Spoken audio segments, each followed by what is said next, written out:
Back to be alert. అదో అవినీతి జబ్బు పట్టిన ప్రభుత్వ ఆఫీస్. అక్కడ పైసలు ఇస్తేనే పని జరుగుతుంది, చేతులు తడిపితేనే ఫైల్ కదులుతుంది. రూల్స్ గీల్స్ జాంతనాయి. హోమ్ గార్డ్ నుంచి క్లర్క్ల వరకు బాదుర బిజినెస్ లో ఎప్పుడు బిజీగా ఉంటారు. లంచం ఇవ్వం, రూల్స్ పాటిస్తామంటూ ఏళ్ల తరబడి చెప్పులు అరిగేలా ఆఫీస్ చుట్టూ తిరిగిన ప్రయోజనం ఉండదు. ఇంతకీ ఈ ఓపెన్ దందా జరుగుతుంది ఎక్కడంటారా? ప్రాజెక్టులంటూ ఒక్కేది లంచం, గుడిలోని దేవుణ్ణే మింగేది లంచం, డ్యూటీ చాటున సాగు లూటీ లంచం. ఇది వరంగల్ రవాణా శాఖ కార్యాలయం. అక్రమాలు ఇక్కడ సర్వసాధారణం. పైసలిస్తే వాహనాల రిజిస్ట్రేషన్ దగ్గర నుంచి లైసెన్సుల మంజూరు వరకు ఏ పనైనా ఏజెంట్ల ద్వారా చేసి పెడతారు అధికారులు. వాహనదారులు ఫుల్ ప్రూఫ్స్ తో వచ్చినా చివరకు బ్రోకర్ ను మీట్ అవ్వాల్సిందే, లేదంటే పని కాదు. ఆ మాయల మరాఠీలను కలిస్తే డాక్యుమెంట్లు లేకున్నా రిజిస్ట్రేషన్ చేసుకోవచ్చు, డ్రైవింగ్ లైసెన్సు పొందవచ్చు. లర్నింగ్ లైసెన్స్ కు 2000, పర్మనెంట్ కు 5000 రేట్ ఫిక్స్ చేశారు.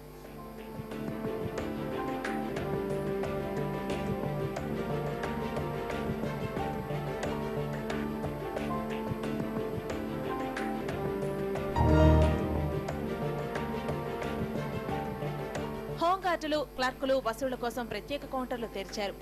5000 ఇస్తే చాలు, ప్రూఫ్ లేకుండా పనిచేసి పెడతారు. ఇంకా 4 డబ్బులు ఎక్కువిస్తే మీ ఇంటికే వచ్చి డాక్యుమెంట్లు అందజేస్తారు.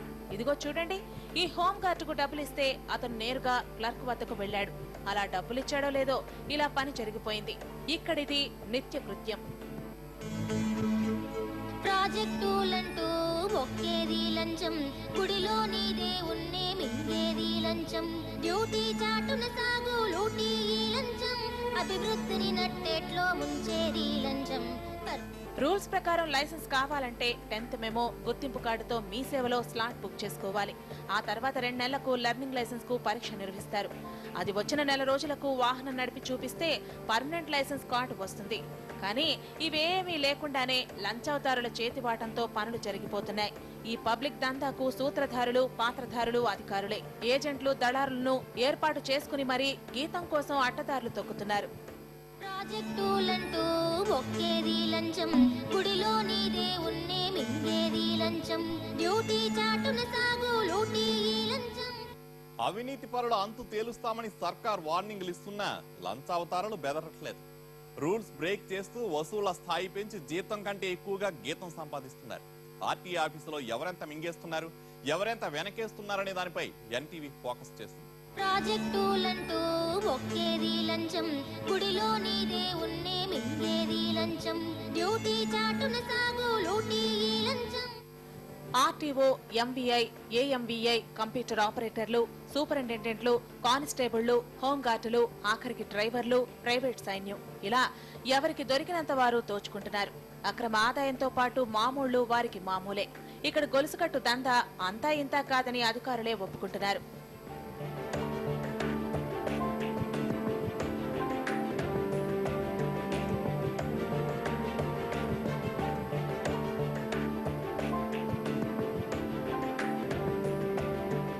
వరంగల్ ఆర్టీఏ కార్యాలయంలో 250 మంది ఏజెంట్లున్నారు. జనగాం ఎంవీఏ పరిధిలో 110, మహబూబాబాద్ లిమిట్స్ లో 100 మంది ఏజెంట్లున్నారు. లైసెన్సు, రెన్యువల్, రిజిస్ట్రేషన్ల కోసం వచ్చే వారిని ఏజెంట్లు పీల్చి పిప్పి చేస్తుంటారు.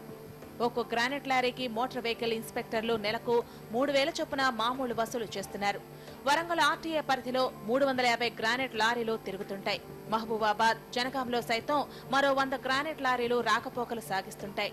దీన్ని బట్టే అర్థం చేసుకోవచ్చు ప్రభుత్వాధికారుల దొడ్డిదారి ఆదాయం ఏ రేంజ్ లో ఉంటుందో. ఇక ట్రాక్టర్ల సంగతి సరే సరి. ట్రాక్టర్ యజమాని ఎంబీఐకి 2000 సమర్పించుకోవాలి. ఎన్టీపీసీ, కేటీపీపీ ద్వారా వచ్చే బూడిద లారీల లెక్క వేరు. ఇవే కాకుండా తనిఖీల పేరుతో లక్షలకు లక్షలు బాధిస్తున్నారు. ప్రజల ప్రాణాలతో చెలగాటమాడుతూ స్కూళ్లు, కాలేజీ వాహనాలను ఫిట్నెస్ పేరుతో దోపిడీ చేస్తుంటారు. ప్రైవేట్ పాఠశాలల బస్సుల ఫిట్నెస్ ను ఓకే చేయడానికి ఓ రేట్ ఉంటుంది. వరంగల్లో 3 ఎంవీఐలుండగా ఒక్కొక్కరి రోజు వారి ఆదాయం 1,00,000 ఉంటుందనే ఆరోపణలున్నాయి. బంధువులు, నమ్మకస్తుల పేరుతో 4-5 బ్యాంక్ అకౌంట్లు తెరిచి సొమ్మును జమ చేస్తున్నారు. ఓ ఎంవీఐ అయితే బినామీ పేరిట రోజువారీ వడ్డీ వ్యాపారం చేస్తున్నాడు. ఈ తంతుపై ఏసీబీ అధికారులకు ఫిర్యాదులందినా పట్టించుకోవట్లేదనే ఆరోపణలున్నాయి. ప్రాజెక్టులంటూ ఒక్కేది లంచం, గుడిలోని దేవుణ్ణే మింగేది లంచం, డ్యూటీ చాటున సాగు లూటీ లంచం. అభివృద్ధిని నట్టేట్లో ముంచేది. ఇప్పటికైనా ఉన్నతాధికారులు స్పందించి అక్రమాలకు పాల్పడే అధికారుల ఆస్తుల చిట్టాను వెలికితీసి ఈ అక్రమాలన్నిటికీ చెక్ పెట్టాల్సిన అవసరం ఉందంటున్నారు వరంగల్ జిల్లా వాసులు.